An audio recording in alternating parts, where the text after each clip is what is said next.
We said we've had good support for both screening and vaccination over several days. But I'm going to try and share my few thoughts as directed. So during the pap smear, something that I noted is that I was bleeding. There was a shed of blood when they were taking the... Are we aware of this? Good.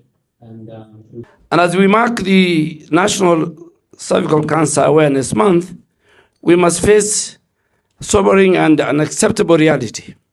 Cervical cancer is the record most common cancer among Kenyan women, second to breast cancer.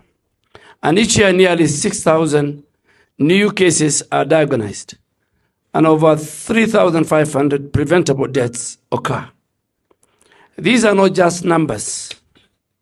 They represent fractured families and diminished communities.